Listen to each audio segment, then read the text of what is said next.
What's up YouTube, Dale here from Zephyr, and today I am bringing you an update to Red Dragon Archfiend. I know it's been a while, but massive shout out to Undead Gaming who has brought this idea to me and I was able to put it together, and that is of course Red Dragon Archfiend Horus. What makes this deck incredibly good is the Horus provide the level 8s in order to get into the level 10 synchros, which when you are building a deck like this, your level 10 synchros are your most important, being Baron and Dispatcher. So, massive shout out to him. With all of that out of the way, I'm going to dive head first into the profile, show you what we've got, and then as I go through it, I'll explain where the Horus cards can really help you. So we start off with, of course, the Red Dragon Archfiend / Resonator cards. We are still maxing out on Soul Resonator. It is your best Resonator, bar none, giving you access into your Red Rising, being able to get you into all of your Synchro climbs, level manipulation, Foolish Burial is everything you need. We are now playing Triple Vision Resonator. Why are we playing Triple Vision Resonator? Well, the synergy this card has with the Horus engine is near perfect. So for those of you that are unfamiliar with the Horus engine, there are two cards that will send cards from the hand to the graveyard. King Sark and Imseti. Now, what these both really help with is just because Vision Resonator needs to be sent to the graveyard by any means necessary, it will gain you as much advantage as possible.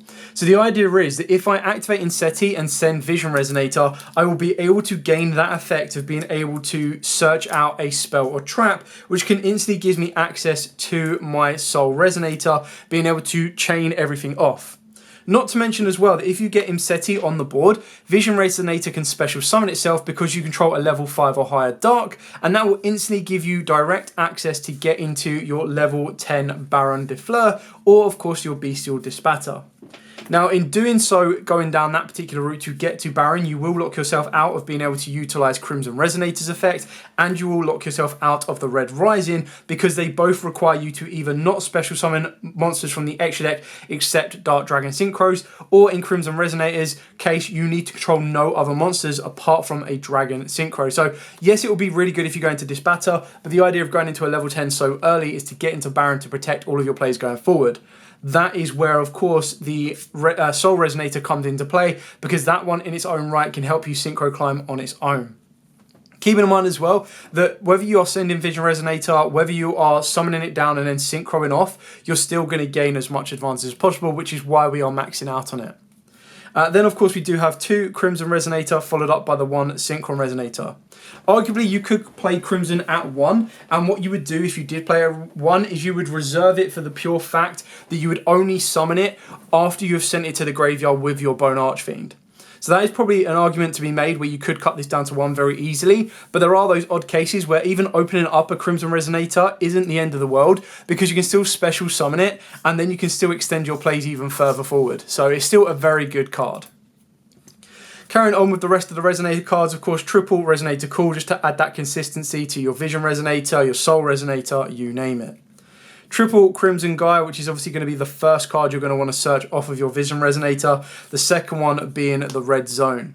You can play Red Screen in the main deck if you want to as well. I still really like how its lock capabilities can help the deck out massively, but it's not something you absolutely need to play. And when you're coming down to the grind game, what can do better for you going first, going second, Red Zone is probably a little bit more flexible in that case. Then, of course, we do have Triple Bone Archfiend, followed up by the one Salamander Catalyzer and the one Overloop. I know you can still, of course, play Wandering King, Wildwind if you want to. These are just my preferred two. I feel Overloop is the must-go-to, and then it's down to either Catalyzer or Wandering Wind, or play both. Really is up to you. And then the final one that I feel fits with technically into all three of the engines we're going to be playing in this deck is, of course, Foolish Burial. The reason this is so good is because it actually can help you out for your Horus cards by Foolish Burying these to the graveyard. I mean, you're already going to be able to do that with King Sark anyway, but if you don't want to be sending your cards from the deck to the hand, you do have ways of doing it other way. It can also help you with the Bestial engine by sending Lubellion. We are playing a much smaller Bestial engine in this deck, but the way I see it is the Bestial engine can become 5 hand traps of your choosing or board breakers should you do wish.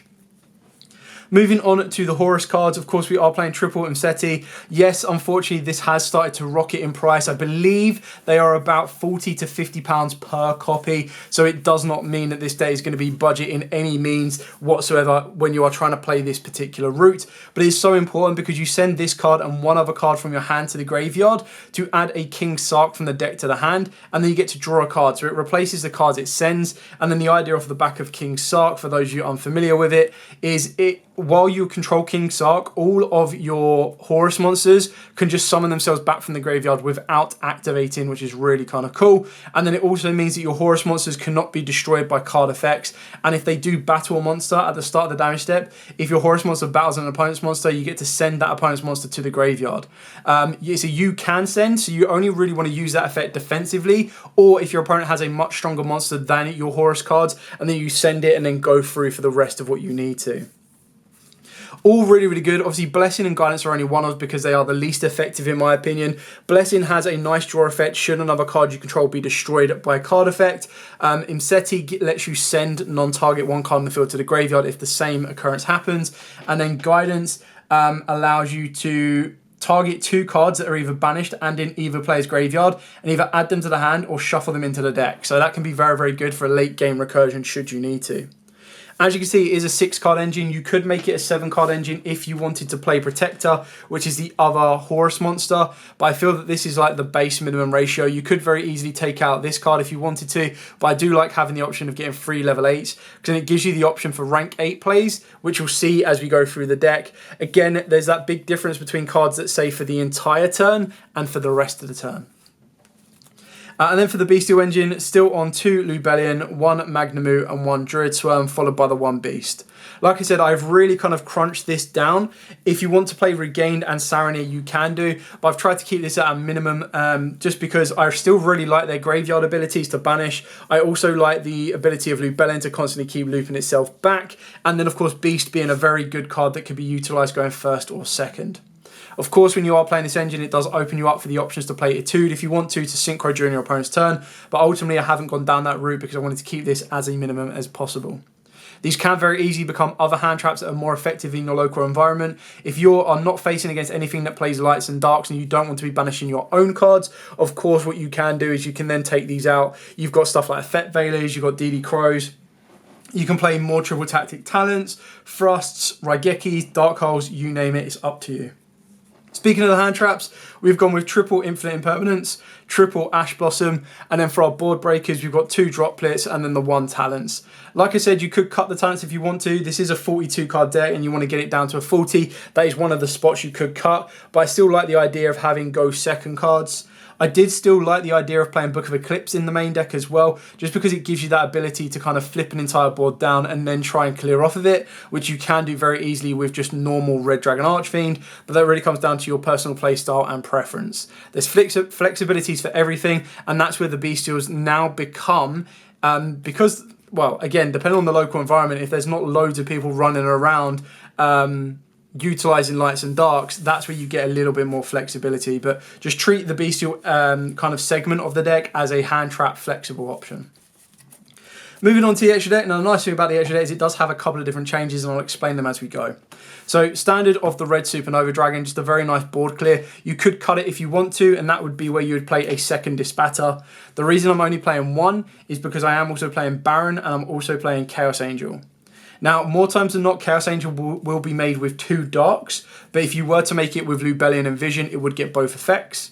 Making it with just dark still gives you that ability to banish on summon, but it also means all monsters you control cannot be destroyed by battle, meaning that you can wall up with as much as you want, have a Chaos Angel on the board, and your opponent will struggle to deal with it, which is really kind of cool. We're still playing the 1 Bane, followed by 1 Abyss, Scarlight, Scarred, 2 Red Dragon Archfiend, and then 2 Red Rising. Like, I'm not going to rely on this guy as much. I don't need to go through it as many times as I need to or would want to. So it does open up the ability to play more generic cards, which can help you out before you lock yourself down. Those generic cards are as follows. 1 is the Zombie Vampire. Now, keeping in mind, you do make level 8 synchros quite easily in this deck, plus all the Horus monsters are level 8, and so is Bestial Lubellion. So you've got loads of fodder in order to make a rank 8 in the form of Zombie Vampire.